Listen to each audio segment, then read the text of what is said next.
If the Blue Jackets want to have any hope of winning this game, they need to start Daniil Tarasov, and I'll tell you why that is in just a second here on Locked On Blue Jackets. You're Locked On Blue Jackets, your daily podcast on the Columbus Blue Jackets, part of the Locked On Podcast Network. Your team every day.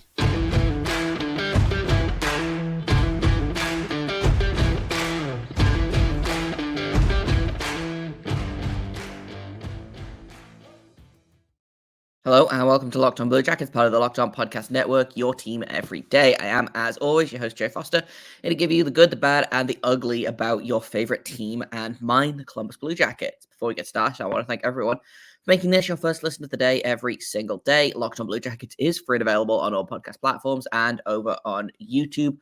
I also have to let you know that today's episode is brought to you by FanDuel. Make every moment more, because right now new customers are going to get $200 in bonus bets with any winning $5 bet. That's $200 if your bet wins. Visit FanDuel.com/locked-on to get started. Now, if I was a betting man, which I am sometimes, I don't know that I put money on the Blue Jackets winning this game. However, if there was a game that they were going to win, I think it would be very funny if it was this one. The Penguins are, again, they're kind of dead in the water, so it's not like we're going to ruin their playoff hopes and dreams necessarily, because those are already kind of ruined. We did that last season, which was hugely fun. But right now, the Penguins are 7 points out of a playoff spot with 10 games remaining. So, not out of the realm of possibility if they win every single game and, every team above them loses every single game. But it's not. If they win this game, they make the playoffs. If they lose this game, they don't make the playoffs, which is kind of what happened last season. They needed to beat the Blue Jackets and the Blackhawks, and they did neither of these things, which, again, hugely funny. But the Blue Jackets, I think, need to win a game because, again, this has kind of been my mantra for the past, month and a half. They're not going to win many more games down the stretch.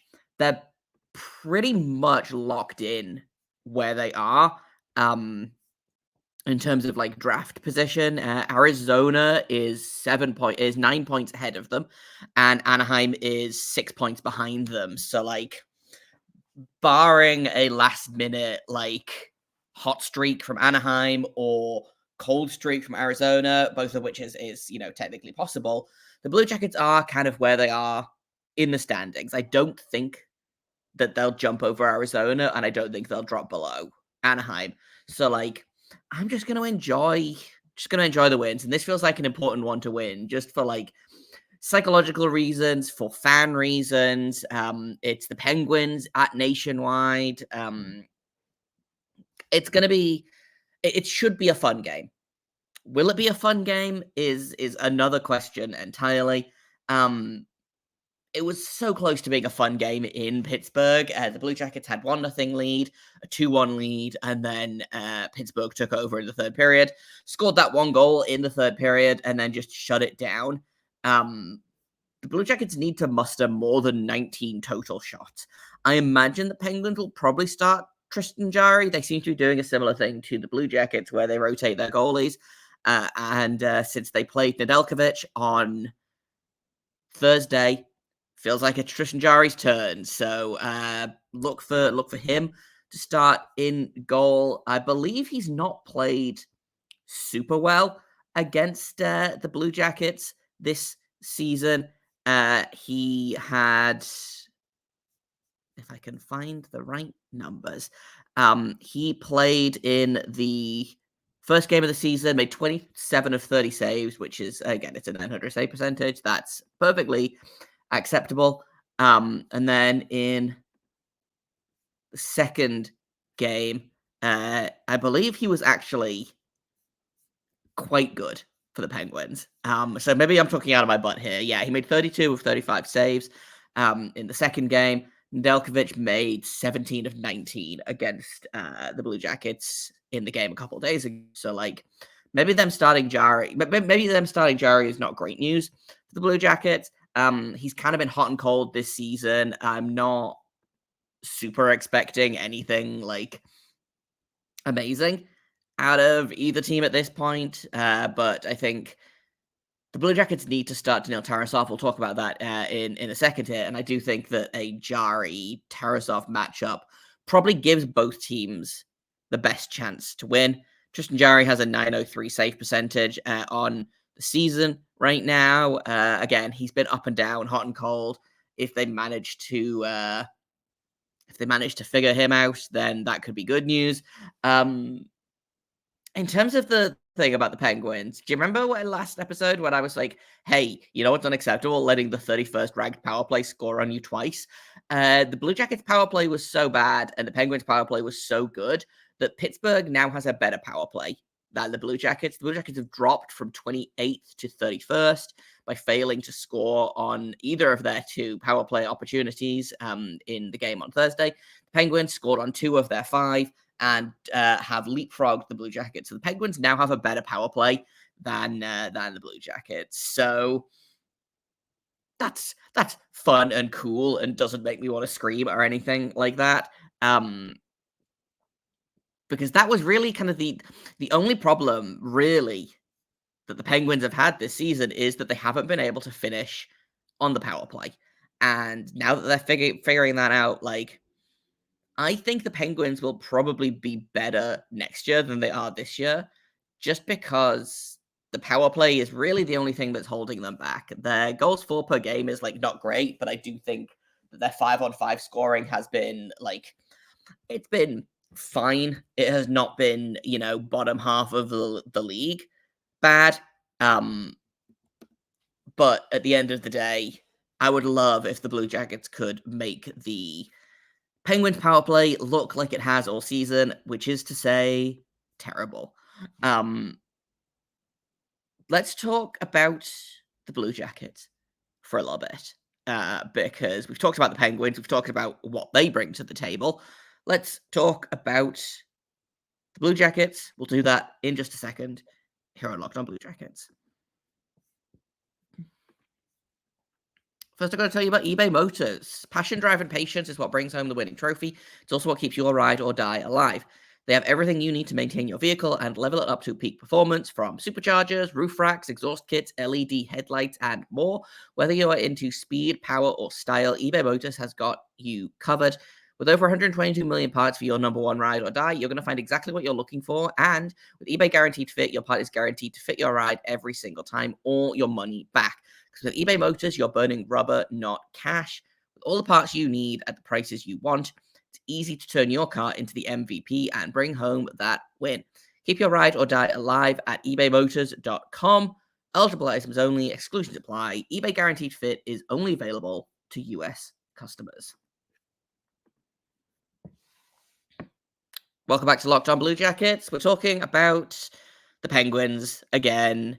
The scheduling this season, I feel like, has been weirder than, like, the scheduling is usually pretty weird. I feel like the Blue Jackets are always the last team that gets plugged into the schedule, and so they get these weird bits where they play a team twice in the first month of the season and then never again, or they don't play a team until March, and then they play the same team like 4 times in a row.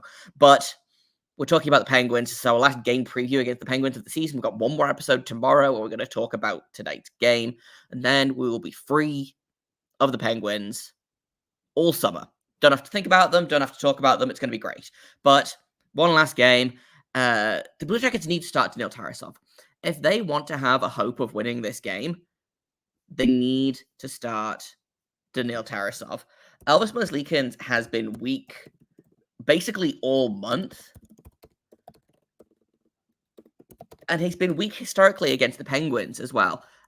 In his career, he is 0-6-0 in 7 games with a goals against average of 4.24 and a save percentage of .893 versus the Penguins in his career. He made his NHL debut against the Penguins, I believe, actually, back in October of 2019. Allowed 7 goals on 40 shots. And then since then has been fine or very bad. And there's not really anything in between. He had a .925 in his second game. He didn't actually face the Penguins for another 3 years, which is very funny. He played them on October 2019 and then didn't face them again until February 2022.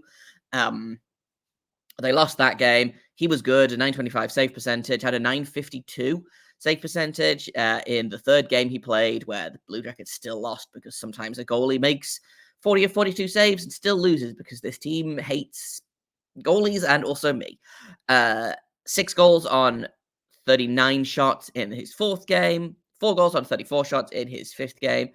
His sixth game technically he came in relief, made 7 of 7 saves in 20 minutes, and then his most recent game was November 14th of this season, which was the first time that they faced the Penguins this year, and allowed 4 goals on 40 shots, which is a 900. So, like, historically, he hasn't been great against the Penguins, and also this month he has not been great. So I think it might be time.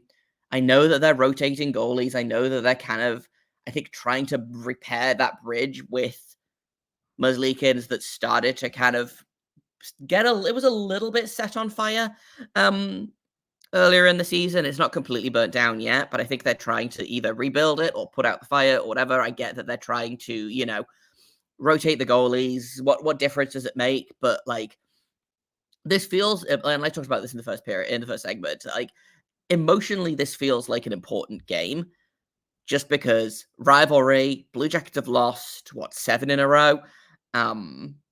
And looking at the schedule, it doesn't get any easier from here. Next up, they play the Avalanche. They play the Islanders after that, who they haven't beaten all season. And then it's playoff teams all the way through to the end of the season. So, like, if you're going to win one game, you might as well make it the Penguins at home, because this might be your best chance to win a game. And your best chance to win this game is to start Daniil Tarasov. He's been excellent this month. Has played, I think, eight games this month, 6 or 8 games, and has 1 sub 900 save percentage, and also, like, I think 1 win, because again, this team is dumb. But Tarasov gives you a chance to win. He gives you a chance to succeed every single night in, night out, at least for the month of March. And it's a small sample size, but you've got to ride the hot hand. I saw a stat somewhere that said that of goalies with at least 5 games played in the month of March, Daniil Tarasov is sitting 5th among all NHL goalies with a 930 save percentage, again, across the month of March. So he's been excellent. And I think that you reward him for this with this home start against Pittsburgh. He was good against the Penguins. This most recent game, he made, I believe, 33 saves, 33 or 34 saves, 33 saves on 2 of those were on the power play and were not his fault. And third one, I'm sure he'd also like back, which is something I've never understood, is when you look at a goalie, like, oh, the goalie's going to want that one back. The goalie wants them all back. As a goalie, trust me, there has never been a goal that I've allowed where I'm like, you know what, I'm okay with that one. I want all of them back, and I think NHL goalies, they're the same. They want all of the goals back that they allow. So, not to get off on a tangent here, but like, start Tarasov. What do you have to lose? You can play Elvis against the Avalanche on Monday night or whatever it is. Like, it's fine. Ruining this rotation at this point in the season, like, it's not like you're trying to keep both goalies active and trying to, like, not overwork a goalie. I'm thinking in particular of there was a couple of seasons ago, and I don't remember specifically which season it was off the top of my head. It might have been the 2021-22 season, or the 21-22 season, I think it was.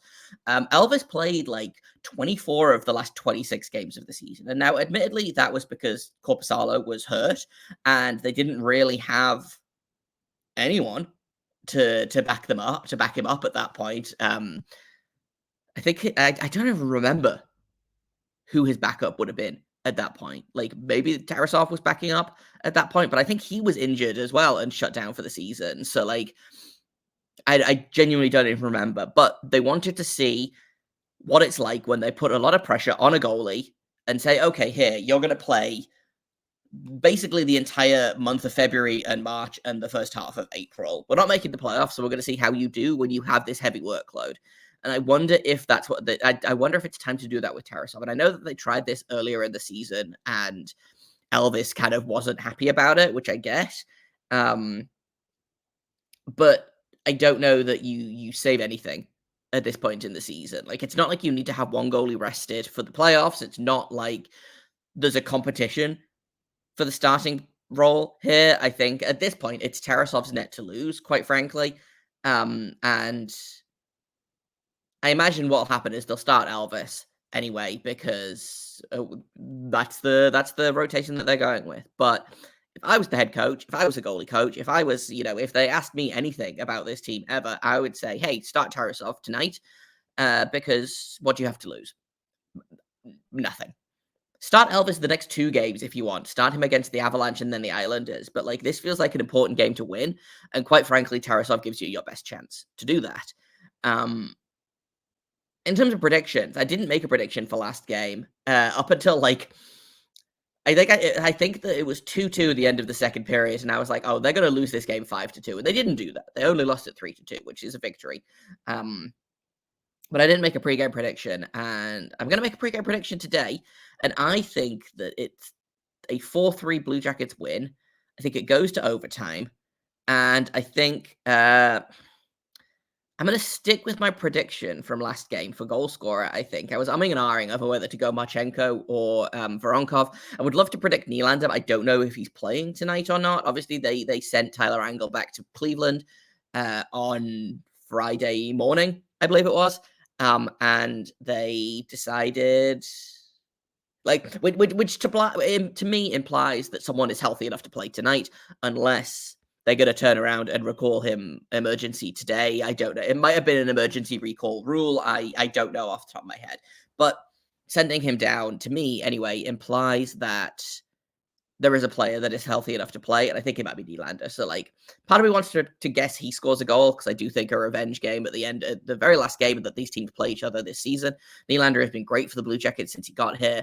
But I'm going to go with one of the Russians, and I'm going to go with, you know what? I'm going to go with Dmitry Voronkov, actually. He had a goal in the game against the Penguins on Thursday. It was waved off because it was for a high stick, which, yeah, that makes sense. If Dmitry Voronkov is waving over his head like it's a lacrosse game, and the puck goes off his stick and goes in the net, like, it's definitely... The dude is 7 feet tall. It's probably a high stick if it's at his shoulders, and it was way above his head. So keep your stick down, Dmitry, is all I'll say to that. But scored a goal. I thought he looked fine in that game, and I'm looking for him to score tonight. That's my prediction. Kirill Marchenko is going to score tonight because I didn't pick him. So maybe I'm trying to, like, reverse jinx Kirill Marchenko into a mini hot streak to end the season. I don't know. Let's take another quick break, and then when we get back, I've got some NCAA and some CHL playoff updates for everyone, because some guys are moving on, some guys had good nights, and some guys did not. So we'll talk about all of those in just a second here on Locked On Blue Jackets.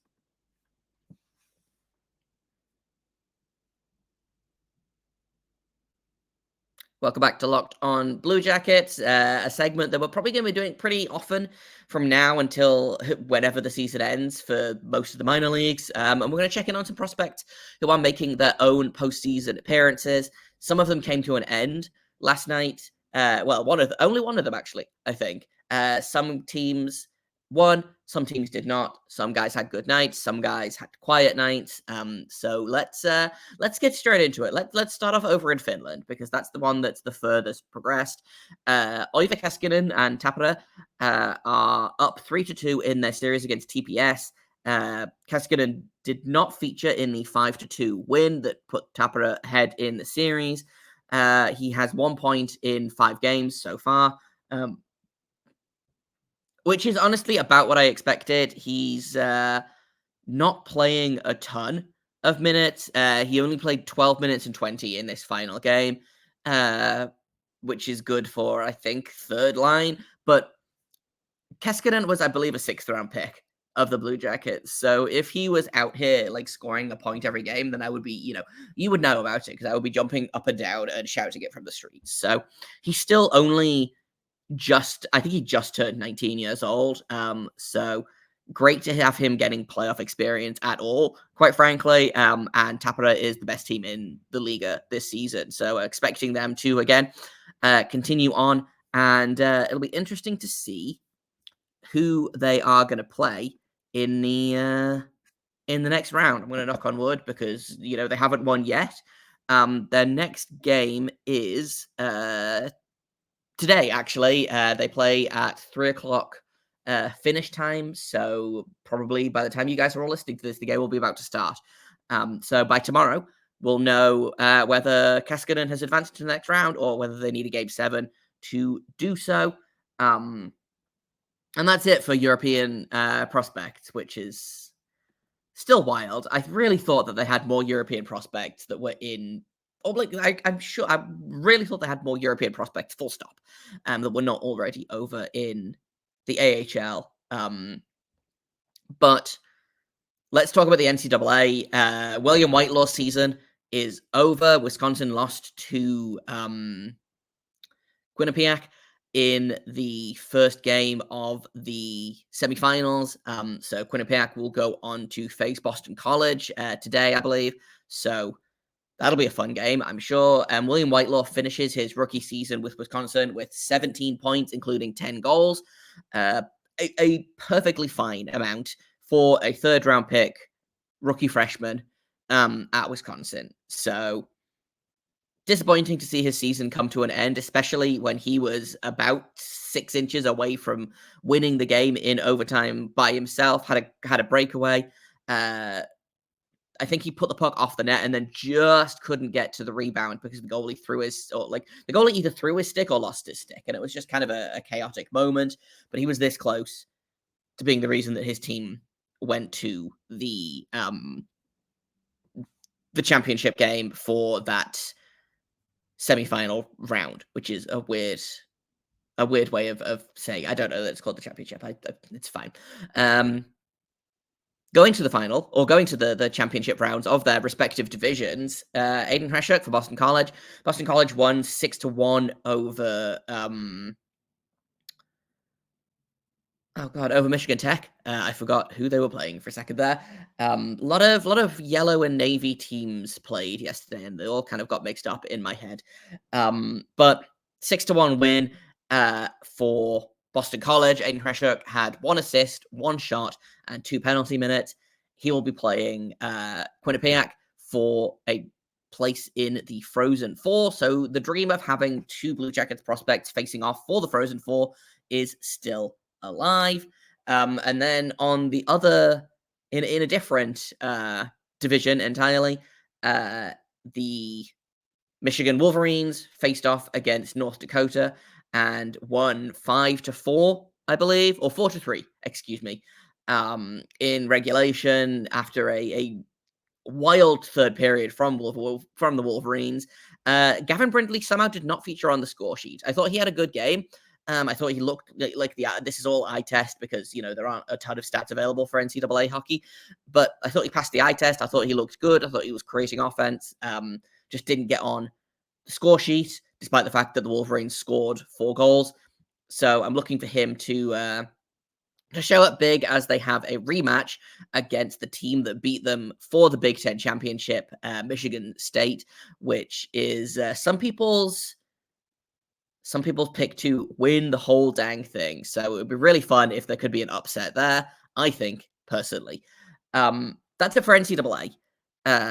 2 players moving on. William Whitelaw's season is now over. Excited to see what he does in rookie camp next season if he is invited. I don't know that he will be just because of NCAA weirdness. I'm excited to see what he does for Wisconsin next season because I think this kid has all of the tools to be quite a good college hockey player and potentially a good depth piece for the Blue Jackets in a few years' time. I have the WHL playoffs open first. For some reason, these opened in a weird order. The Moose Jaw Warriors won 7-4 over the Brandon Wheat Kings, and the Blue Jackets have 2 players in this game, and it was not the one I expected to have a big game that had a big game. Denton Matejchuk had 1 assist, a secondary assist on the opening goal of the game. Martin Rysavy had 2 goals and a primary assist for a 3-point night. That was including scoring the game-winning goal on an assist by Jagger Furcus. So shout out to Martin Rysavy in his in his last hurrah in the WHL. Basically, he ages out at the end of this season, so he is likely going to be headed over to Cleveland as soon as the Moose Jaw season finishes. And great to see him having a really solid start to the playoffs. That's it for the WHL. I always feel like I'm forgetting someone in the WHL, and I'm just not. Moving on to the OHL, the Blue Jackets have 3 prospects in this playoff bracket. Nolan Lalonde and the Saginaw Spirit played a couple of nights ago, haven't played since. Lalonde was on the backup for that, was on the bench backing up for that. The Ottawa 67s were the lowest seed against the Brantford Bulldogs, and they did lose 5-2, but Luca Pinelli scores the opening goal of the playoffs for the 67s. His only point in the game, but you love to see it. Really, really great goal. I imagine there are many more in his future in this playoff series, even if the Bulldogs eventually win, which I suspect that they might. I'm still looking for Pinelli to have to be at least a point a game player in this playoff series. So we're going to be keeping an eye on that. The last one is the London Knights won 3-0 over the Flint Firebirds, and Max McHugh did not feature on the score sheet in any of those goals, but he did win 2 out of his 3 faceoffs. He was a +2 on the night, and he stayed out of the penalty box, which is not nothing, because I feel like the London Knights love to do crimes. It's the number 1 seed over the number 8 seed, so like I'm not surprised that London won it. I am looking to see if Max McHugh can get in on the score sheet. I believe he hit the post on the empty net, actually, just before Easton Cohen get to the empty net. So again, looking for him to show up in games 2 through however many they play. Let's move over to the QMJHL because I'm running a little bit long here. Halifax Mooseheads, Jordan DeMay out for this game. This is, I believe, the last game of his suspension. He'll be back for game 2. But the Mooseheads lose 2-1 in overtime to the Titans, I believe they're playing, or the Titan, singular. Just a weird, unlucky game for the Mooseheads, missing Dumais, and apparently also missing their captain, Jake Furlong, who is out for the season now with, I believe, shoulder surgery. So there's 2 of your best players not there. So it's gonna be tough out for the Mooseheads.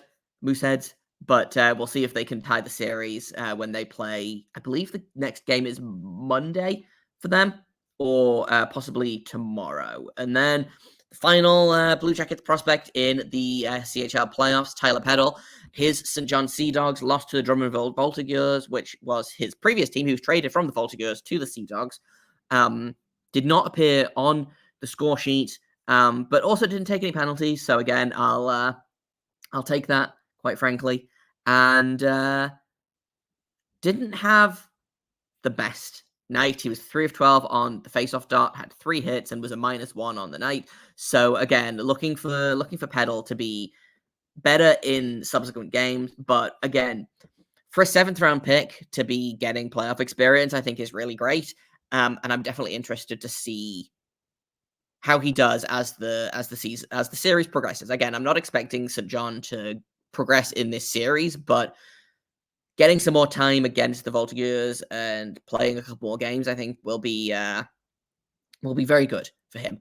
So that's my my quick roundup that turned into a long roundup of Blue Jackets prospect updates. We'll have more of those tomorrow for you. Tomorrow we'll also be looking at tonight's game against the Penguins. Thank you for listening to this episode. That's all I've got for you today. I've been Jay Foster. You can find me on Twitter at _Jacob Foster, JAKOBFORSTER. You can find the show at LO_Blue Jackets. If you have comments, questions, criticisms, you can email me at lockedonbluejackets@gmail.com. Thank you for making us your first listen of the day every single day. We are available on all podcast platforms, over on YouTube and on SiriusXM. And we're on Instagram now as well, which is exciting. I think only for me. I finally remembered that social media exists. So follow me over there if you want to get more frequent playoff updates and other fun things as I learn how to use the fun graphics package that this podcast has. So that's over on Instagram, LO_Blue Jackets, same as the Twitter. And like I said, tomorrow we'll talk about the game against the Penguins. We'll finally be done with talking about the Penguins, and we'll catch up with some playoff talk. And until then, make sure you stay locked on.